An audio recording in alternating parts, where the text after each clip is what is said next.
Hi and welcome to yet another episode. What we've got here is a PlayStation 4 version 4 controller and a packet of PAXO. From what I understand is that I'll be able to improve the battery life with that, so let's see how far we get with doing this. So, PlayStation 4 controller and some PAXO. What can be done? Actually, it's a different type of packet of PAXO. What it is a replacement battery for the controller.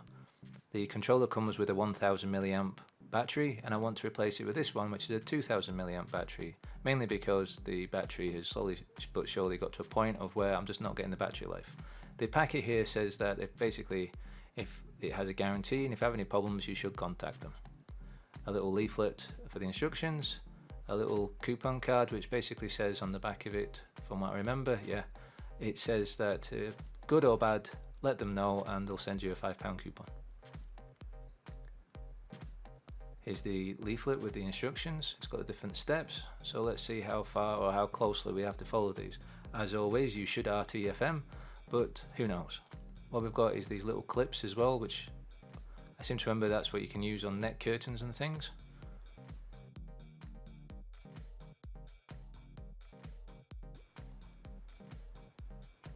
First off, let's open it up with the screwdriver supplied.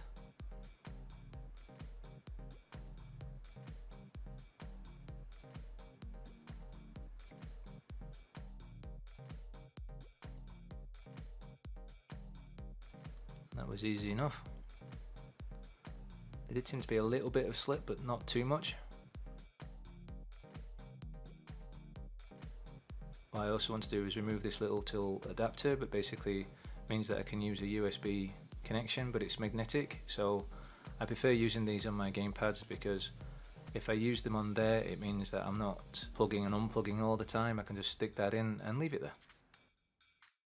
It does also allow for data, not just for charging. Let's get back to trying to open this thing up. It doesn't seem that you squeeze or anything like that. It seems that I am going to have to actually jab in one of these clip things.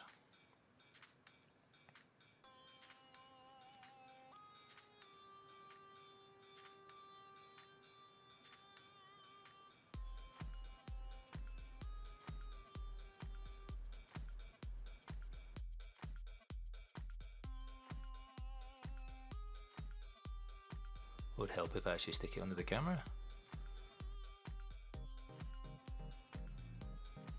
Basically, you just seem to have to jam them in and hope for the best.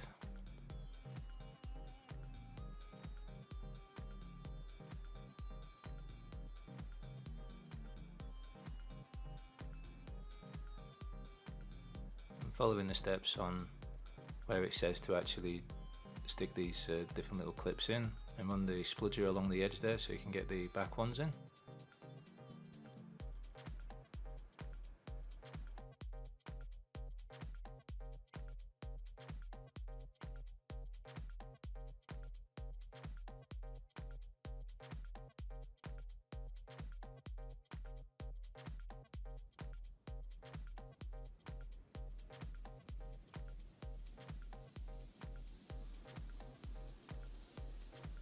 And it's trying to undo the bit at the front.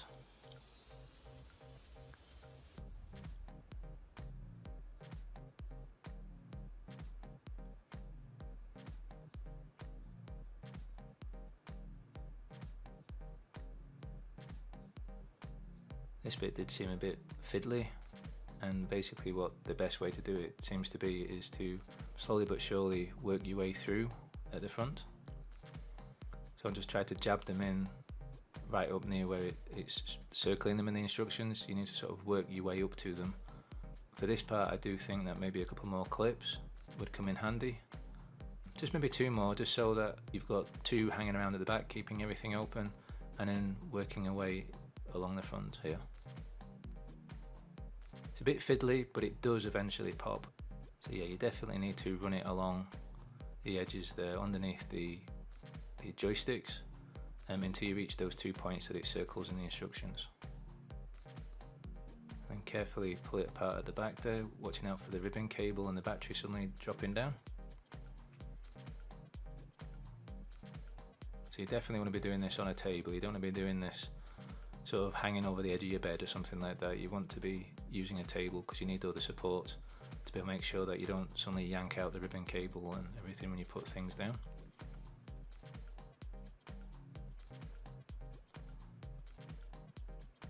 So just following the instructions step by step.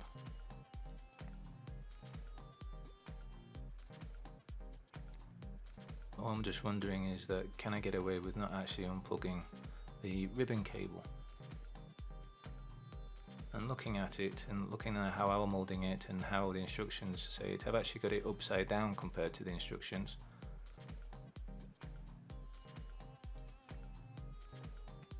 And also I've noticed that you don't actually have to undo the ribbon cable as long as you're on a table.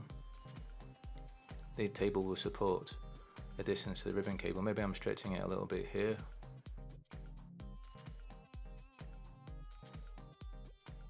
If I just lay it down,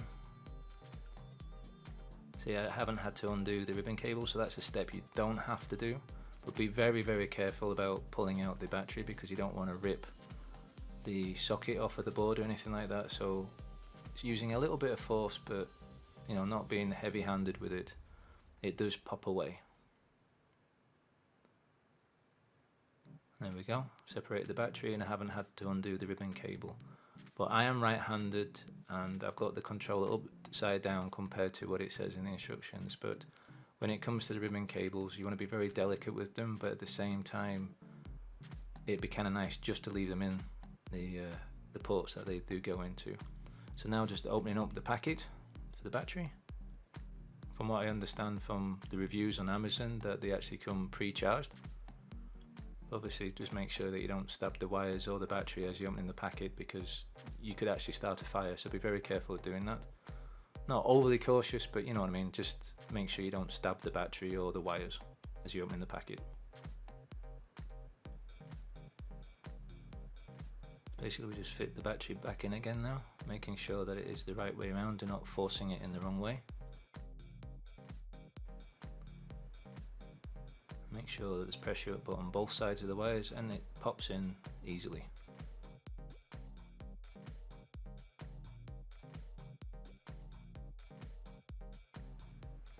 Putting the wires underneath the hook that's on the bit of plastic that's in the inside there.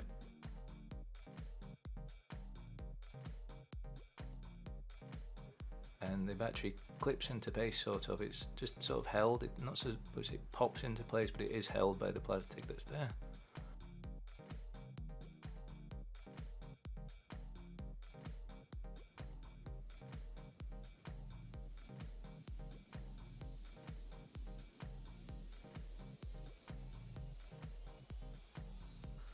And then let's put the bottom of the shell back on again.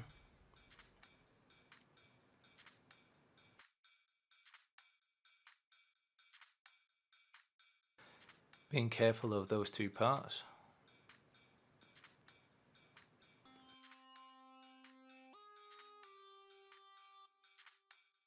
But then realizing that actually what you need to do is line it up at the back first, so that the bit of plastic that helps the LED light shine through the top. So line that up first. That slides on in. And now you carefully but surely go around the gamepad to make sure that it pops into place, the little plastic clips that are in there holding the shell parts together. Just follow it all the way around so it is clicking into place.